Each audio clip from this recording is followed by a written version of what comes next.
André, cara, fala pra mim, quais são os desafios do empreendedorismo, cara? Cara, o desafio que você precisa ter, primeiro é achar a ideia, né?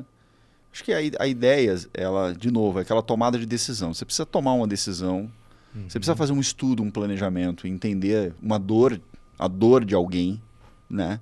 E pode ser uma ideia adaptada. Eu acho que a ideia adaptada é um negócio legal. Você pegar alguma coisa que já existe E transformar. e você dá o seu gosto para aquilo, sabe? Sim. Você pode pegar, eu vou chutar aqui, tá? Você pode pegar, sei lá, uma empresa de eletrônica, uma coisa mega quadrada, assim.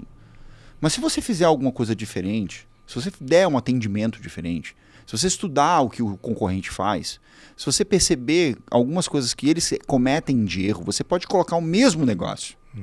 Que você vai buscar as ramificações em cima daquilo e você vai trabalhar e você vai ter sucesso.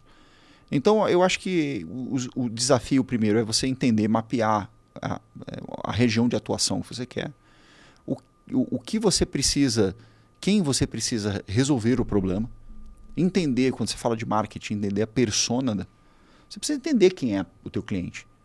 Você saber quais são a forma como ele consome, nicho, onde né? ele está, o que ele pensa, o que ele gosta. Eu estou falando no nível micro, mas você não precisa ter esse micro. Você precisa saber informações demográficas, você saber qual é a condição social dele, obviamente. Precisa entender se ele tem família, se ele não tem. Entender o perfil do seu Entender o perfil. cliente. Desenha a persona. Assim, lá na Bem-Estar, quando eu construí assim, a ideia, eu desenhei num quadro um boneco. Assim.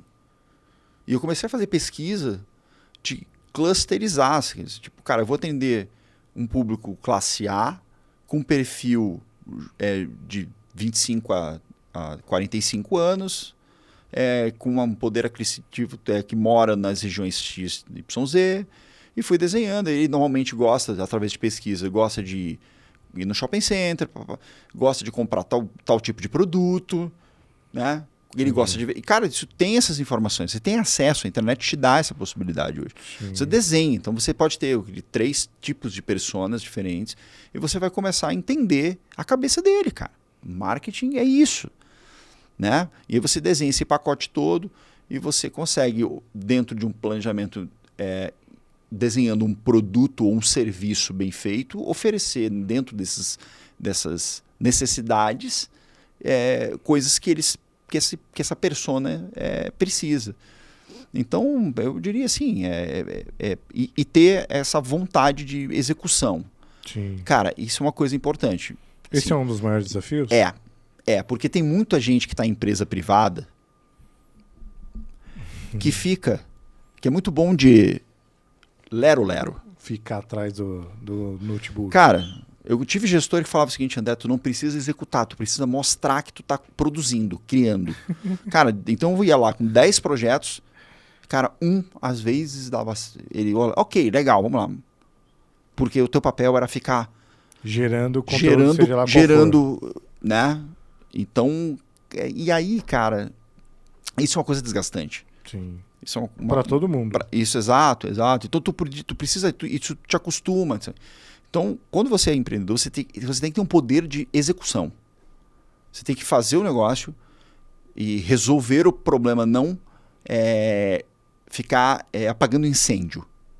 Você precisa resolver o problema. Sim. E resolver o problema passa por uma estratégia.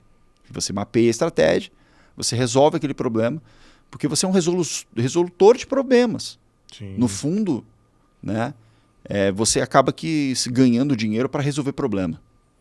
Basicamente é isso. Entendi. Então você precisa fazer com que aquele problema tente não aparecer novamente, com decisões estratégicas voltadas em cima dele. Então, eu acho que e muita coragem assim, para executar. Cara, e assim, outra coisa assim, eu acho muito importante, teste e acerto. Não é à toa que metodologias bem avançadas, como Growth Hacking, esse nome virou, nossa, cara, tecnologia. Porque nada mais é que um mindset de um cara que trabalha com marketing digital, que hoje te dá essa velocidade de trabalhar, faz uma experiência, testa, faz uma experiência, testa, tentativa e erro, mas pequena. Então, na Bem-Estar é isso. Vamos botar um projeto assim, um produto X, Y, ok, testa antes. Nós vamos fazer. Não digo nunca não, mas testa. Testa em uma loja. A gente já tem até uma loja cobaia. Três tipos de públicos. Testa nessa e testa nessa. Um metro, não sei o que, testa nessa. E na sua loja você tem isso? Produtos segmentados? Tem, claro que tem. Tem do que consumo cara da localização. Exato. Eu tenho prédio, uma grande parte dos meus prédios estão localizados em Brooklyn, Itaim Bibi, Moema, Vila Olímpia, Campo Belo. Totalmente diferente. Cara, eu tenho uns que fica na Barra Funda. Cara, é diferente. Não é que é um melhor que o outro, não, tá? Sim, não é isso que eu tô falando. É diferente. Aí eu tenho na Água Funda. Diferente. E aí tem as questões de consumo. Né? Até, que rótulo de cerveja eu vou usar? Sim. Cara, você tem que conhecer o cara para oferecer rótulo de cerveja, cara. Claro. Então você vai oferecer, você vê Heineken pro cara, às vezes, que mora num... É o estudo do cliente, do consumidor. Exato. É isso que vai fazer. Não, então a gente tem tipos de produtos. É claro que não dá para mudar tudo, porque senão fica inviável. Sim. Mas a gente consegue clusterizar e mudar o tipo que é oferecido. O bom do cara músico é isso, né, cara? O cara, ele entende que ele tá falando fora do mic, ajusta sempre. Chico, eu preciso dessa aula aí, viu, cara? O André...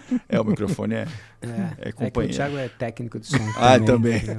Entre outras coisas. Cara, ele faz muita coisa, hein, cara? Genial. Meu amigo é genial. Velho, vocês são foda. Deixa eu te perguntar, essa questão de empreender, numa situação que nós falamos aqui do brasileiro, né? Realmente tem isso.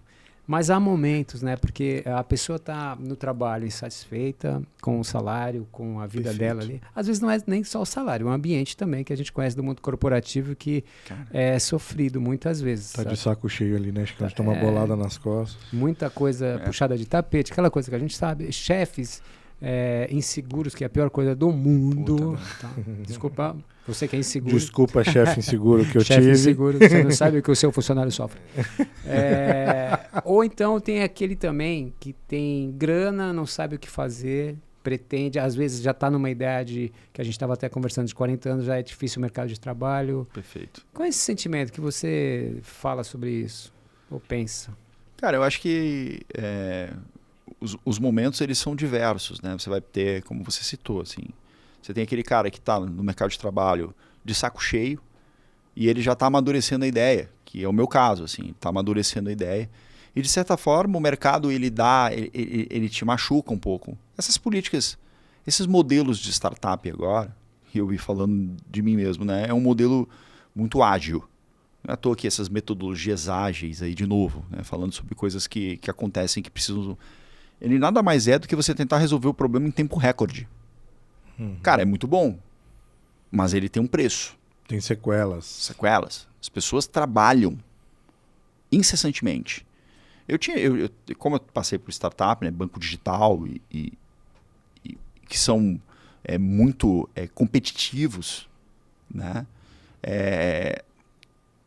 Eu tinha uma gestora que, um beijo para ela, Mônica, eu espero que ela assista isso, eu vou passar para ela depois. Peça para ela se inscrever no canal. Ela vai se inscrever. Pede para ela compartilhar. Ela Pede também... para ela curtir também. Exato. Ela é uma pessoa que trabalhava Como é o nome dela? muito. Mônica. Ela era uma pessoa que trabalhava muito, muito. Ela não parava. Workaholic. Com a filha, amamentando... Digitando. Eu entrei assim e pensei, caraca, tinha 80 grupos de celular. Caralho, já me preocupei. Cara, com a Mônica já. Não, mas aí que tá, assim. Ela não vai ter tempo de curtir. São as fases da vida, né? Ela é uma das profissionais mais competentes que passou na minha vida. É uma pessoa que sabe aquelas pessoas que você pediu de manhã cedo? Diz assim, poxa, cara, me coloca as pessoas certas na minha vida, no meu caminho.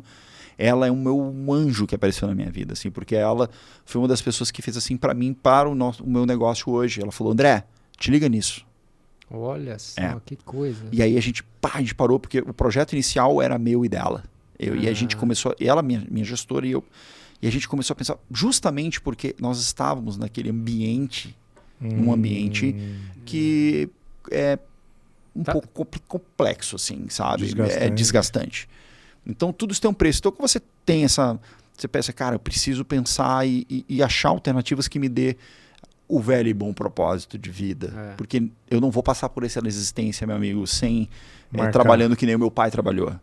20 anos na mesma empresa, trabalhando enlouquecidamente. Depois, não me viu crescer. Não me viu crescer, na realidade. Meu pai depois... Ele mesmo fala isso aí, né, cara? Eu fui curtir os meus filhos depois, assim. Então, eu não me lembro vagamente, assim, meu pai brincando muito comigo, mas eu não culpo ele, porque o trabalho naquele momento era uma coisa importantíssima para segurar as barras da família, assim. Então, hoje não, cara. Hoje eu quero participar da vida da minha filha. Quero pegar na escola, eu quero participar dos grupos de WhatsApp dos pais lá. Que o pessoal está dizendo, pô, né, você é louco, participa de grupo de WhatsApp dos pais da escola, né? Cara. Pô, quem que faz isso, velho? Os outros homens mesmo, falam. Né? Homens, não pensem nisso. O homem e precisa passar por essa barreira, assim. O homem, ele precisa ocupar o seu espaço também, como ocupam as mulheres, os homens precisam ocupar o seu espaço, os espaços também femininos, né? É muito difícil. Porque não é feminino, uma mudança. É da família, né? Exato. Então a família é um time. Cara, eu falei errado, me corrigiu certo. Não é porque não existe do homem e da mulher, é da família. Sim. Então, tu vê como a gente erra às vezes nas posições por causa de mindset nosso. Não. Mas é assim, é isso, a família ela é única, é uma unidade. Sim. Né? E eu venho de uma família forte, a minha esposa também vem de uma família forte, a gente, unidos, nós somos mais. Assim. Então, é isso que a gente que tem como filosofia. Então, eu diria para aquelas pessoas que estão nos seus empregos, que estão sofrendo, aquelas pessoas que estão com dinheiro parado, que estão desempregados, cara, que planejem bem, que estudem bem e que pensem em algo que brilhe os seus olhos. Você precisa se arrepiar. Você precisa se arrepiar. Eu busco isso aí toda hora. Eu falo, eu me arrepio. Puta que pariu, que legal isso aqui. Pô, a música, velho. Sensibilidade musical. Entendeu? E você tá, cara, transpirando aquilo. Você sabe que eu falei pra você, pô, você tem a sorte, né, cara, de semanalmente você tocar e manter esse hobby. Puta, cara. E pra você falou, a gente tava falando da felicidade nos pequenos momentos, né? Ele tem e eu também, irmão. Eu também tenho. Aqui, não ó. Só vocês não. Eu venho aqui toda semana e me divirto muito. Cara, a gente aprende muito, cara. Eu imagino que vocês aprendam muito, eu acho muito legal. É do caralho, né? Esse trabalho de vocês aí. Sim. Puta, cara, eu acho fantástico. Eu já até falei em rádio, né? Não sei se a gente tem tempo pra falar, mas enfim. Boa. Valeu, Salve. irmão. E eu queria falar uma coisinha aqui, antes de você cortar. Se foi só eu que percebi que o óculos dele é igualzinho o meu, cara. Puta, é mesmo, cara. É o mesmo óculos, é o mesmo óculos, cara. Eu olhei aqui e comecei a rir, cara. Eu tenho que admitir que o teu é mais bonito. Por quê, cara? Claro que é, cara. Mais estiloso, velho. Que isso, cara? Claro que é. Não vou tirar. Não é, não. Olha, o meu... Não, mas o teu é mais bonito. Troca aí, vai. Vamos ver qual é o grau. Caralho. O óculos dele é igualzinho o meu, cara. Cara, mas putz, tá difícil pra te... Você enxerga de longe ou de perto? Cara, nenhum dos dois. Por isso. Não, é de longe. Não, eu também, mas o teu... Qual é o teu grau? Dificuldade, 2 e pouco, 3. É a mesma coisa que o meu, mas eu astigmatismo. Pode ser. Mas o óculos é igual o meu. Por isso que é bonito. Caralho, eu tô olhando aqui e eu até ri, velho. Cara, isso é foda. Aqui tem bom gosto, é foda. Bom gosto, é foda. Tamo junto. Esse óculos antiquadro aí. O Chico tá bem. Beijo, família. Tchau, um abraço. Tchau.